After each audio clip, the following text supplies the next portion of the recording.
오늘 말씀은 우리 사도행전 1장입니다.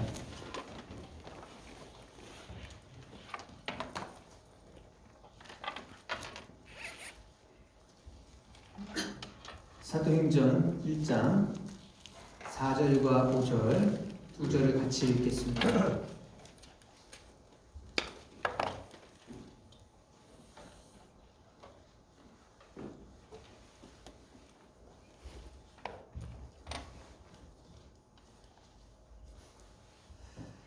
네, 우리 같이 읽겠습니다. 4절과 5절 시작. 예수께서 사도들과 함께 잡수실 때에 그들에게 이렇게 분부하셨습니다.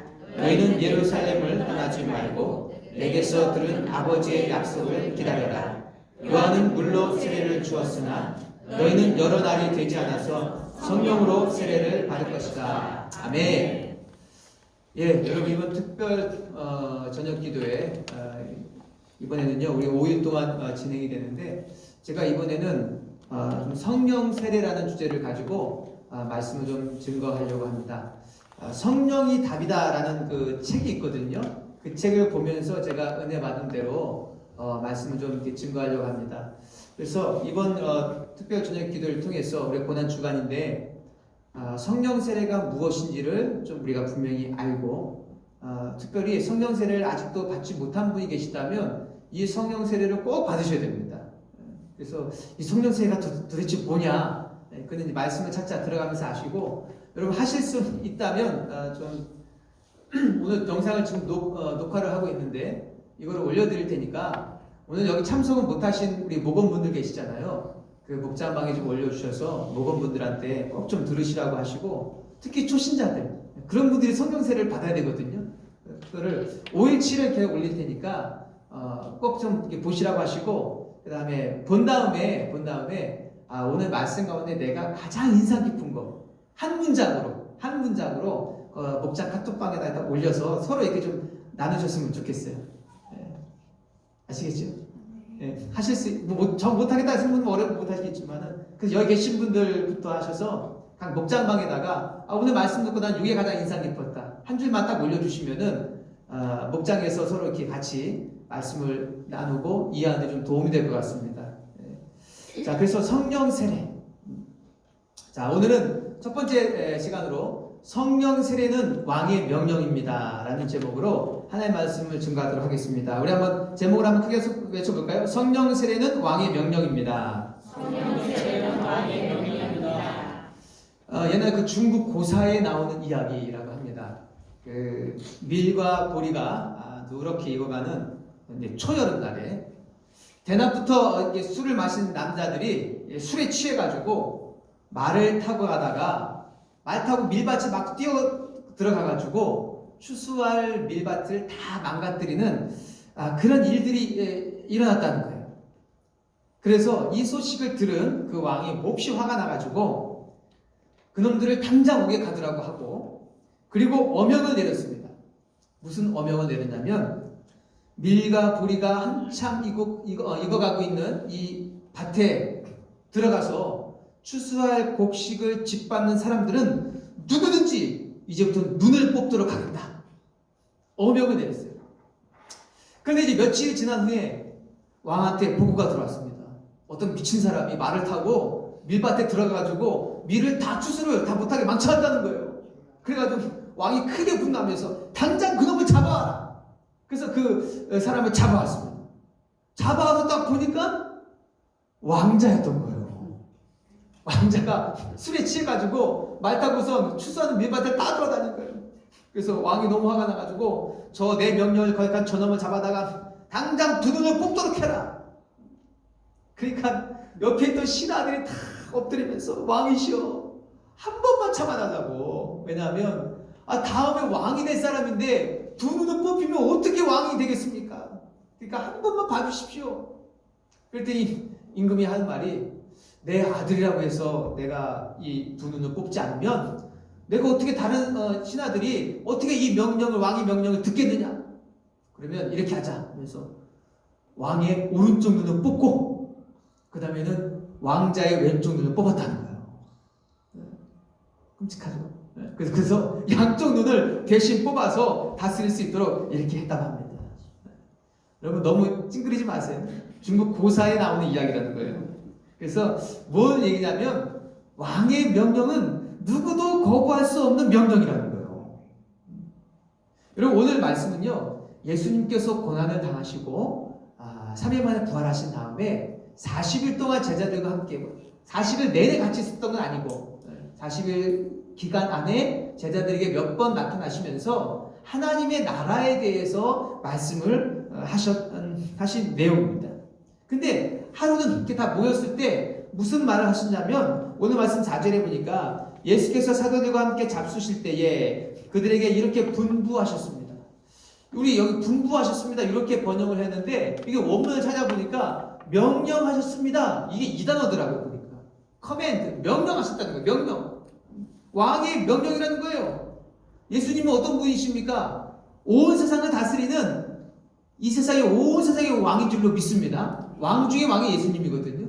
그 왕 중에 왕이 명령하셨다는 거예요. 예수님의 제자들에게 뭐라고 명령하셨냐면, 너희는 예루살렘을 떠나지 말고 나에게서 들은 아버지의 약속을 기다려라. 왕의 명령은 예루살렘 떠나지 말고 아버지께 들은 약속을 기다리라는 거예요. 그럼 그 아버지의 약속은 뭐냐? 5절에 보니까 요한은 물로 세례를 주었으나 너희는 여러 날이 되지 않아서 성령으로 세례를 받을 것이다. 아버지의 약속은 뭐냐면 제자들에게 성령으로 세례를 주시는 게 아버지의 약속이라는 거예요. 그러니까 성령으로 세례를 받을 때까지 너희들은 여기에 머물러 있으라는 거예요. 예루살렘에 떠나지 말고 머물러 있으라는 거예요. 다시 말하면 예수님은 제자들에게 성령으로 세례 받을 것을 명령하셨고, 제자들이 성령으로 세례를 받아야 되는 것은 왕의 명령이라는 것입니다. 여러분, 성령으로 세례 받는다는 게 뭡니까?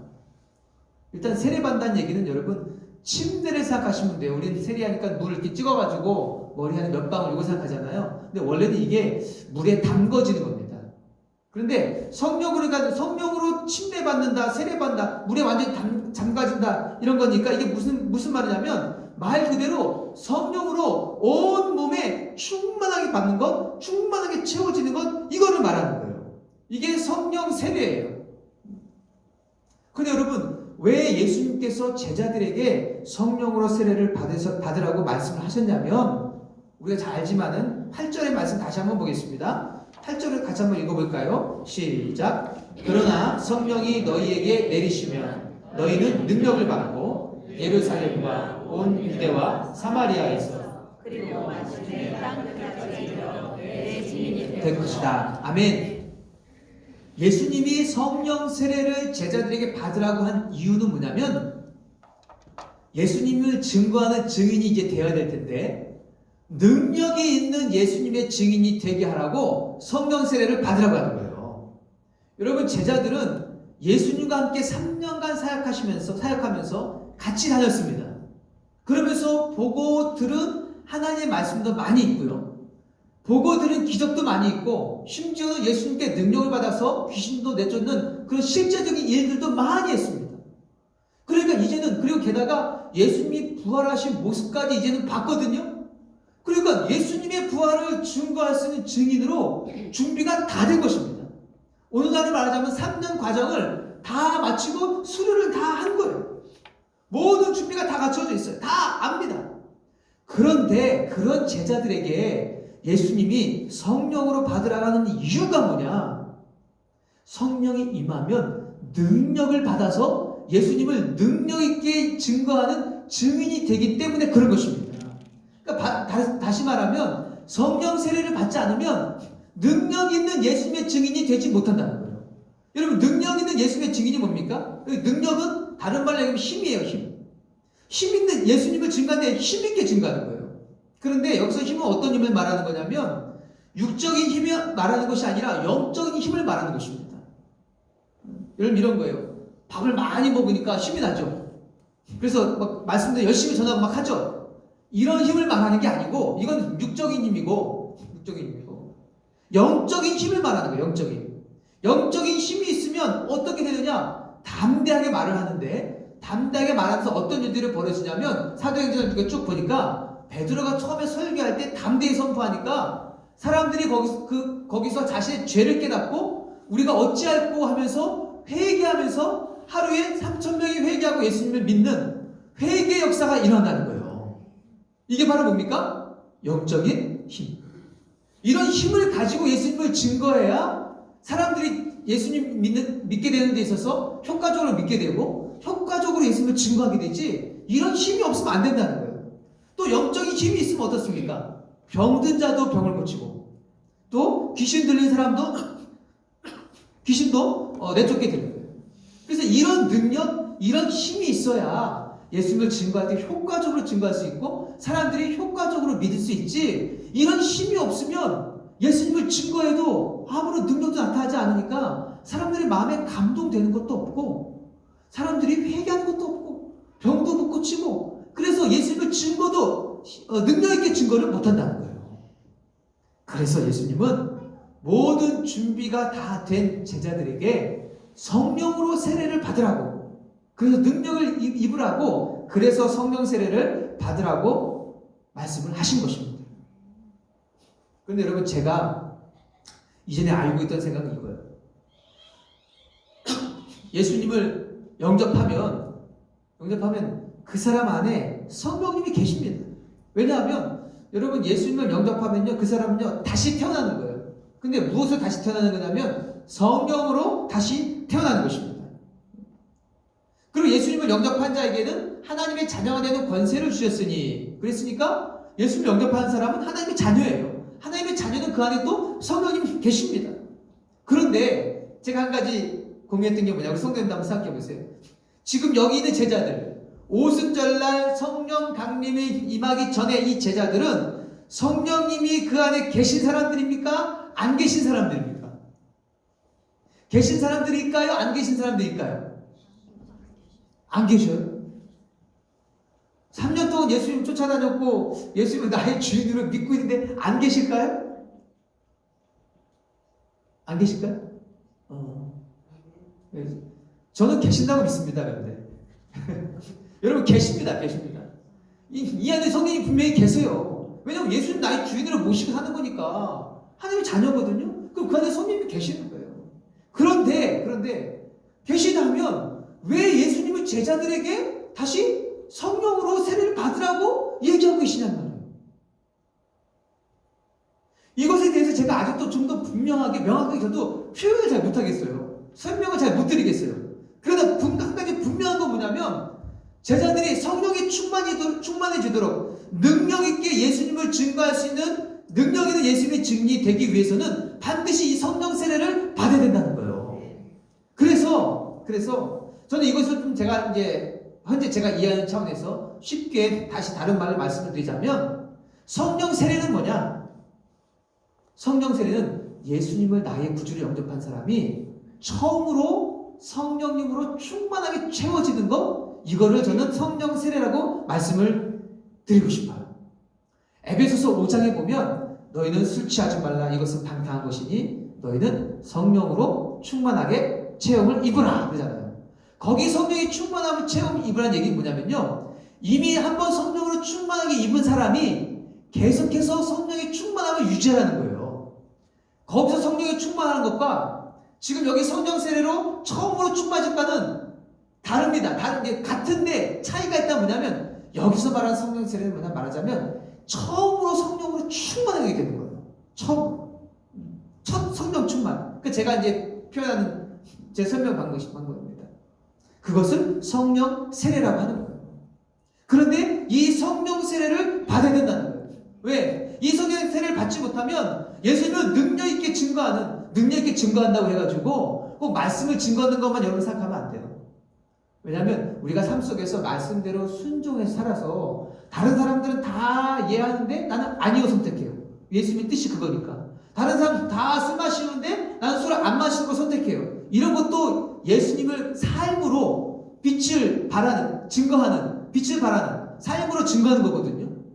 다른 믿지 않는 사람들은 이 정도면 남편하고 헤어지고 막 남편을 원망하고 막 욕하고 막 그럴 텐데, 예수 믿는 사람이니까 이런 사람도 남편을 사랑할 줄 아는 그런 아내가 되는 거, 이런 것들, 이것이 다 삶으로 예수 믿는 것을 증거하는 것이기 때문에 이게 바로 능력 있는 예수님의 증인이 되는 거예요.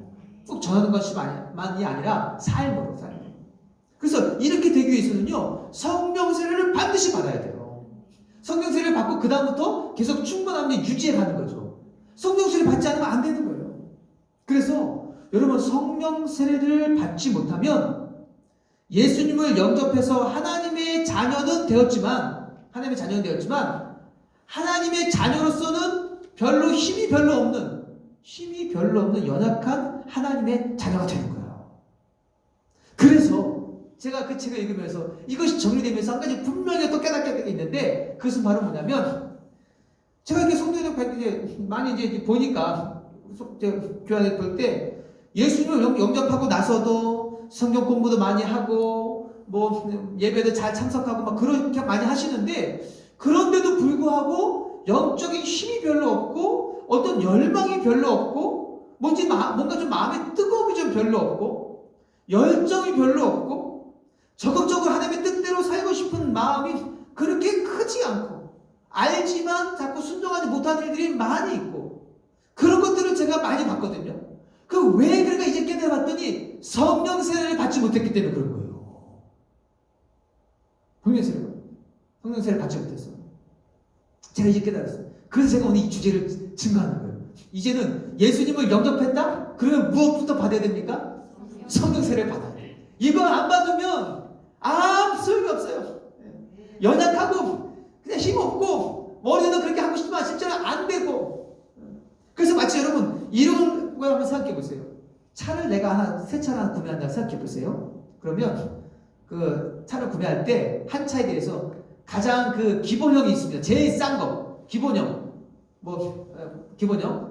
마티즈가 좀 없죠. 모닝을 산다. 그러면 가장 기본형이 있고 그 다음에 또 고급형이 있습니다. 그렇죠? 근데 내가 기본형을 샀다고 생각하세요. 기본형을 사면 그 차는 차입니까? 아닙니까? 차죠. 타이어가 달려있죠? 엑셀을 밟으면 앞으로 가고 뒤로도 갑니다. 차예요. 그런데 요즘 에어컨은 다 기본적으로 달려있겠지만 기본형은요, 거기에는 시트 열선이 없을 거예요. 그리고 썬루프가 없을 거예요. 크루즈 운행, 핸들 가만히 있으면 정속주행 되는 거, 그런 기능이 없을 거예요. 요즘 발전돼가지고 핸드폰으로 차를 여는 스마트 키가 있다고 그래요. 그런 기능이 기본형에는 없을 거예요. 이런 기능들을 가진 차가 되려면 어떤 옵션을 선택해야 되냐면 고급형을 선택해야 돼요. 맞죠? 그리고 마치 이와 같다는 거예요. 기본형이어도 차는 차예요. 그런데 뭔가 실용적이고 뭔가 편의적인 기능을 더 갖추고 누리려면 고급형을 선택해야 그런 기능을 누리면서 살아갈 수 있다 그 말이에요. 마찬가지로 예수님을 영접하며 하나님의 자녀는 맞지만은 성령 세례를 받기 전까지는요, 능력 있는 예수님의 증인이 되지 못한다는 거예요. 그래서 능력 있는 예수님의 증인이 되기 위해서는 성령 세례를 받아야 됨을 분명히 알게 되시기를 예수님의 이름으로 축복합니다. 그래서요, 제가 이렇게 깨달은 게 뭐냐면, 성령 세례 받는 것 없이 성경 공부 아무리 많이 해도요, 사람이 많이 변하지 않더라고요. 이제 분명히 알게 됐어요. 지식으로만 많이 늘어나고 실제로는 잘 안 돼. 왜 그러냐? 성령 세례를 못 받았어요. 이거를 먼저 해줘야 돼요. 삶의 모습이 크게 바뀌지 않고 변화가 없고 우리가 알지만 내가 이렇게 치고 나가고 이런 거 못하는 이유가 뭐냐? 성령 세례를 못 받아서 그런 거예요. 그래서 제가 이 말씀을 드린 거예요. 예수님을 영접하면 하나님의 자녀가 됩니다.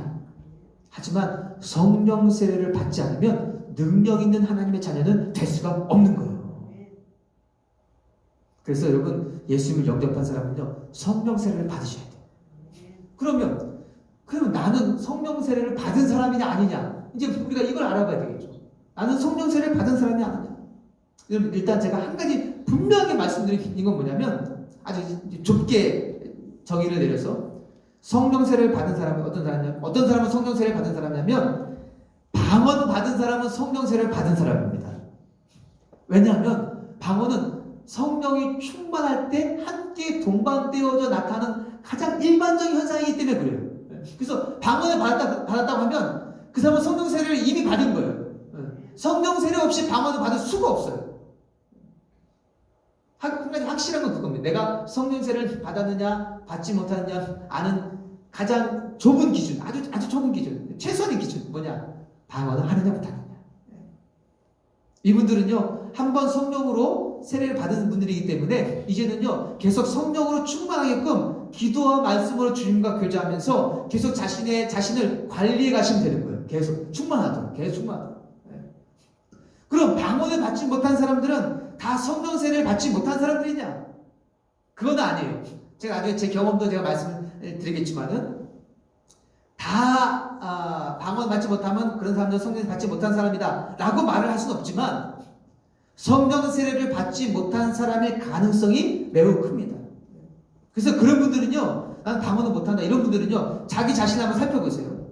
방언 받지 못하는 이유는요 성령 세례를 받아도 방언 받지 못할 수 있어요. 왜냐하면 방언에 대해서 부정적으로 생각하는 경향이 있으면요 방언이 안 돼요.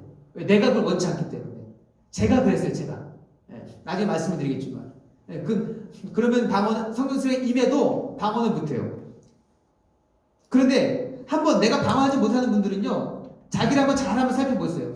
뭔가 내가 지금까지 예수 믿으며 신앙생활 하면서 내가 성령이 나에게 충만하게 채워지고 뭔가 기도할 때나 특별히 기도할 때 또는 말씀 읽을 때도 그래요. 말씀 읽을 때 말씀을 또 들을 때 막 마음이 막 뜨거워져가지고 회개하지 않으면 막 견딜 수 없는 막 그런 일이 막 있었는지 그런 경험이 있었는지. 성령으로 처음 세례받은 사람은요 분명히 처음 세례받을 때 뭔가 분명한 경험이 있어요. 근데 그 경험도 물론 사람마다 다 틀리고요 경험의 어떤 강도도 달라요. 그러나 분명히 뭔가가 있다는 거예요. 근데 그 뭔가가 없는 분들은요 성령 세례를 받지 못한 분들의 가능성이 큽니다. 그래서 그런 분들은요 오늘 성령 세례를 받으셔야 돼요. 오늘 받으셔야 돼요. 일단 기도하실 때 다른 것까지 마시고 우리 주제가 이번 고난주간 특별 저녁 기도의 주제가 뭐라고요? 성령 세례를 꼭 받으셔야 돼요. 아직 못 받으신 분들은. 그리고 성령 세례를 받으면 그 다음부터는요 그 충만하게 이루어지도록 계속 내 자신을 영성을 유지 관리하시면 되는 겁니다. 그런데 성령 세례를 한번 받은 사람이라 할지라도 주님과 지속적으로 교제하지 않으면 마치 성령 세례 받지 않은 사람처럼 또는 예수님을 영접하지 않은 사람처럼 능력 없는 예수님의 증인이 된다는 거예요. 자기 관리하지 않으면 성령 세례 받은 사람이라 할지라도. 그래서 여러분 오늘 우리는요 능력 있는 하나님의 자녀가 되기 위해서 능력 있는 예수님의 증인이 되도록 성령 세례를 받아야 할 줄로 믿습니다. 게다가 이것은 우리의 왕이신 온 세상의 왕이신 예수님이 내리신 명령이라는 거예요. 그러니까 성령 세례는 내가 받아도 되고 안 받아도 되고의 문제가 아니고 선택의 문제가 아니고 반드시 받아야 되는 필수의 문제라는 것입니다. 그래서 오늘 내가 아직도 나는 성령 세례 받지 못한 분이 계시다 그러면 성령 세례 받도록 여러분 하나님께 간구하시고요. 이미 성령 세례를 받으신 분들은 이 시간에도 또 성령으로 충만하게 채워지게 해달라고 기도하셔서 다른 많은 분들을 위해서 중보기도도 하시고 또 하루 살아갈 때에도 말씀대로 순종하게 살아갈 수 있는 힘 있는 예수님의 증인들이 되시기를 축복합니다. 성령 세례는 왕의 명령입니다. 우리 한 번씩 기도하겠습니다.